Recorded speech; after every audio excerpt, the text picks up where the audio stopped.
Good morning, guys. November the 11th here in Central Illinois. Veterans Day, or as we called it when I was a kid back in the 50s, Armistice Day.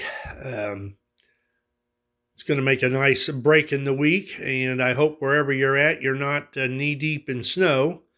I got nothing here in Central Illinois except some wind and sunny skies and a temperature of about 28 degrees.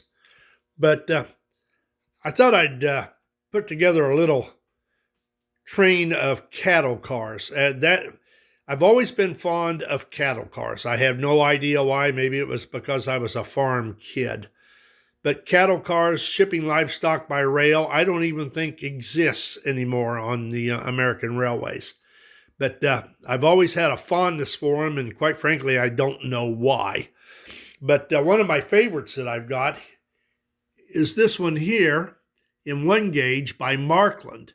And I doubt that you can see the color combination, but it is a super, super dark green with a black roof and a black frame, and then pinstriped on the high spots there. Really, really nice work.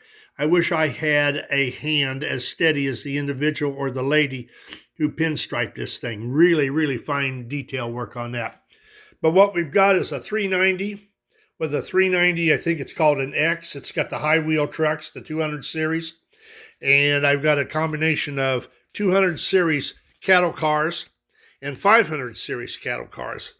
And I think when it comes to color combinations, the only color combination I don't have in the 200 series is the maroon and cream, which I do have, but not a very good one, in the 500 series. So with the cream and maroon in the 200 series brings big bucks, even when they're junk. But the 500 series, I think I've got all the color combinations on that. What I always found interesting is this is Tuscan and green. They never made an orange and green, whereas the 500 series, they made an orange and green, but I don't believe they made a Tuscan, but I'm not sure. I used to follow that stuff, and I pretty much put that by the wayside. But here again, I've seen pictures of long freights during the war that were all cattle cars, probably going to either Kansas City or Chicago. But makes a rather impressive train. So let's just run it just a little bit and see what happens. The 390, and those cars pull hard. That 390 does a great job pulling this set.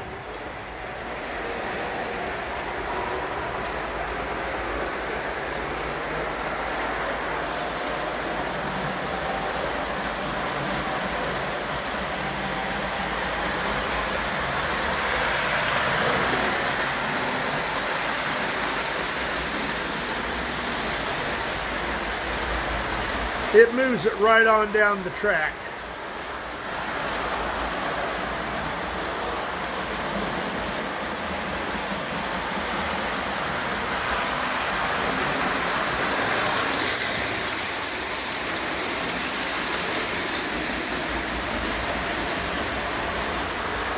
But I like the early color combinations. The 200 series car is, I don't know what you call that.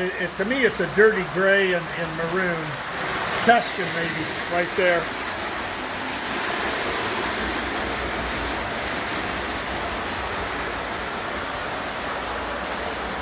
Well, you guys have a good and a safe Veterans Day. I don't know what I'm going to do. Haven't decided yet. I will show you one thing that I picked up the other day off of eBay. I'm wanting to do another conversion into a standard gauge motor, but I picked this up. It really runs good. The guy that sold it says that this is the motor out of their O gauge tank. You know, the World War I tank tank crane that Lionel put up. Now, I don't know if it is or not, although the side frames look like it could have been used to secure the tank body to the frame. But I'm planning on stretching the axles on this, and it's what they call a humpback. A lot of guys say these are great motors for conversion. The only thing I don't like about them is the